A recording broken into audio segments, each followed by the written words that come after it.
I'm here on CannaTalk.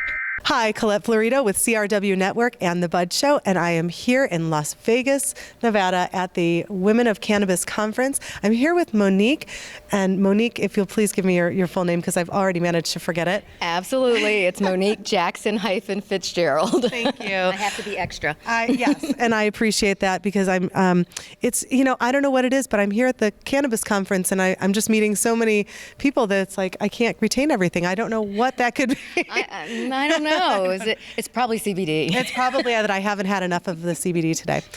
Well, and the reason why I'm having a hard time remembering it is because Monique does so many different things in this industry. Oh my goodness, you have been such a pioneer, like just on all the different levels. So you have two businesses, right? Yes.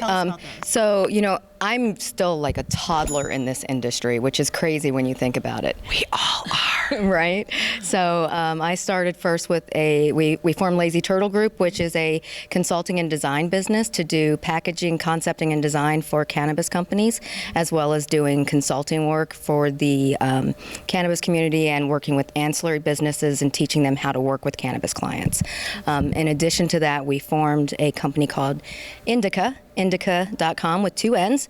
And InnDica is a hospitality and travel resource for the cannabis community. And then in addition to that, I am also still a licensed attorney in both California and Virginia, so I still practice as well. So basically you're saying you have lots of spare time and... I do. So it's funny, my CannaCoke name, because I'm a member of the CannaCoke tribe from Delaware, my CannaCoke name is Lazy Turtle. And so, exactly, so... She is anything but. How did you get into all of this? All of these things probably have a sequential order, but it all started with something. How did you get into this space? It started with first I was a patient, and then we saw that they were going to do the licensing under MCRSA, and then they put ALMA in and did the adult use, right? Yeah. So when it was like on the eve of that legislation, my husband and I went out to the desert, and we do what you do in the desert, and you take a trip in the desert, and we had this epic pan of brownies that were handmade by me. And we just did some brainstorming. We were like, what can we do? What do we want to do? We want to travel. We want to share this experience with people. We want to bring people together in a community and share our stories with one another. It's how we came up with the idea of a place for lodging, entertainment, and foolish talking, because it's ultimately about bringing us together and just sharing. And that's a real challenge in this industry, because even here, we're at a conference in Las Vegas. It is an adult use state. So not only can a patient be using this, but for adult use, yet it's still hard to find acceptable places to stay for your vacation. Right. Because there's a lot of people that are not allowing that yet. Certainly brand hotels are not on board with the idea or marketing the idea, but even Airbnbs and small, smaller places. How are you helping to open that up for others to be able to get that place to stay where you can medicate or you can use it for adult use and not have that feeling of I'm doing something wrong? Exactly. That was actually the mission that we set out for, because we saw that they were not addressing social consumption. One of our things is we only list hotels and inns and bed and breakfasts so that we can ensure people who travel and stay at properties that are on our website that they're going to have a safe legal experience, that they're not going to be in a dangerous situation where they may be skirting the law or not, a little unsure. Airbnb just recently came out and cracked down on party houses and things. So there's a reason to go the route of a commercial hotel to stay at. We're all adults. We want to have a certain level of experience and be catered to. And I think that once more people start to see this and see how it can be effective in upping their bookings, taking care, we talked to a hotel in Desert Hot Springs, and the first year he went cannabis friendly was the first summer that they were fully booked. And if you know anything about Desert Hot Springs, it's like 110 out there, and it's like the surface of hell in Desert Hot Springs in the summer. And he was fully booked. Because he was open. cannabis friendly. I love it. I mean, so it's really, you're not just offering the service of here's the listing, but you're doing the education and advocacy. You're having to teach them why it is a good idea to open your doors and your businesses to this model of patients and adult use, because these are the clients that want to spend the money with you. Absolutely, and they can do it without disrupting their base. Right. They can do it in a way that's thoughtful and considerate. We always talk about what I call the good neighbor policy. You want to be a good neighbor. So if your hotel or inn is next to a daycare center and across the street from a school, of course we're not going to list you because you're not a good neighbor for that environment. Sure. Not that you're not a good person, you're just not good for that environment. Right. But I think you have to be thoughtful in how you approach it. We have to understand and still accept that there's still a stigma. And so our job is to make it, to destigmatize it and show that we can incorporate it into our lifestyles in a way that's not offensive and in a way that we're all just, doing our own thing. Right. Yeah. Do you see that that they're starting to address it in their marketing now? Are they starting to use that as part of what makes them unique, as part of what their offerings are? Absolutely. There's a property out in Desert Hot Springs. I'm telling you guys, the Coachella Valley is like the place to be right now. But there's one out there that has a cannabis room service menu. Oh, wow. You can order delivery to your hotel. There you go. And that's the way to do it. That's a thoughtful way to approach it, to introduce it to someone who may not have cannabis experience in a safe environment for them. On the other side, let's ask this. Now, I'm a guest because all of us were looking for good places and we want to be good neighbors too. We're trying to feel this out because we understand that it's a shift in our mentality as well. I mean, we were doing that yesterday and we realized that, for some of us, it's still a little uncomfortable. So how do we as people who are going to go check into their properties, how do we be good neighbors and still get to use and medicate using cannabis as part of our stay? What things are you maybe suggesting? I would suggest that you follow the house rules. If they say no smoking inside, don't smoke inside. Don't be a jerk. I mean, come on. There's plenty of outdoors. Just go outside and smoke. Right. You can smoke on private property.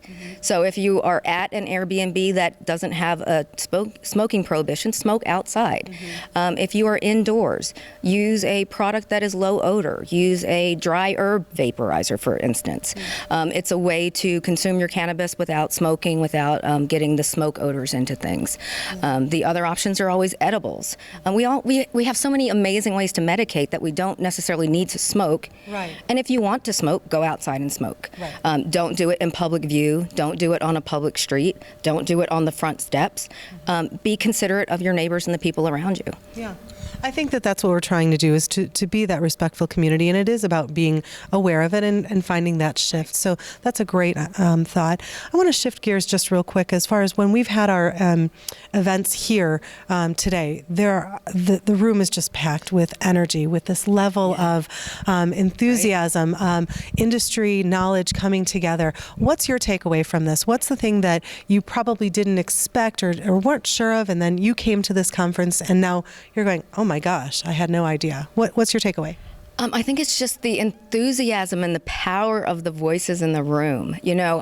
When Riley spoke earlier, I was crying at the table. She touched me. Dry eyes. Right. And I think, sometimes we get so caught up in building businesses that we forget that at heart we were patients first, and the community itself was built on that. So we need to respect that, and we need to be I just think we just need to celebrate it. It's just so amazing to go in there and see people are just so happy to be here, to have a chance to start something, to have a chance to start a business, to have a chance to make history together. Right.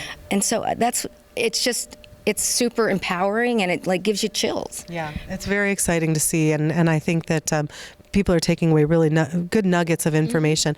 I'd love to share with them the mistake, the thing that you did and you went, I'm not going to do that again. What's that thing that's maybe in the back of your mind that over the different businesses that you've created, is there something that you've come across and gone, all right, you should know, don't do this anymore, or don't do this? Honestly, I would say, don't think that you can't do it. because there were things that my mistake was in hiring someone and trusting someone to develop something that was coming from my mind.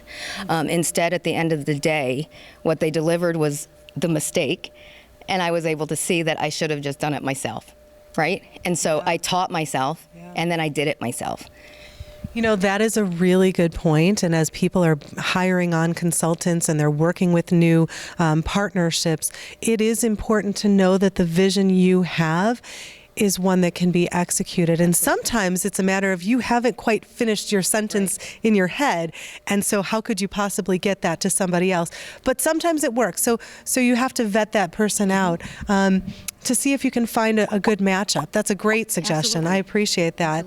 What do you see for the future? What's going on as far as what you're looking to do after this year? You know, I think 2020 is going to be the year of hospitality and tourism for cannabis.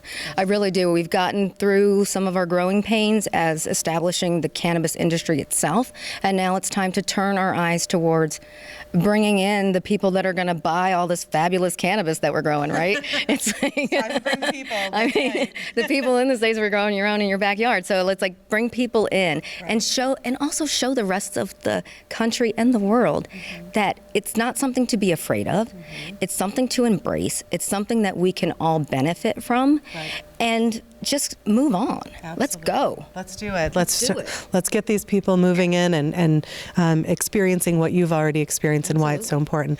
Well, I really appreciate your time, Monique. I want to ask one side note question. If you were one of these varietals, because there might be one that was in that brownie, what would you say your varietal or strain of cannabis would be that represents you? Blackjack. Okay. Because I'm black and I'm a Jackson. No, I'm just kidding. That works. I'm just kidding. Because it's awesome. It's like it's uplifting. It's creative, and it just opens the door to possibilities. So blackjack for sure. Look, there's no doubt that using cannabis for creativity, for part of what you do as a business, is what we're hearing about. This is the other side of it that we don't get to talk about. So I absolutely. celebrate what you're doing. Thank you so much. Thank you. I appreciate it. If they want to find you, where can they find you, Monique? They can find us at InnDica.com. That's Indica with 2 N's.com. Perfect. Thank you so much. Thank you. This is Colette Florido with CRW Network and The Bud Show.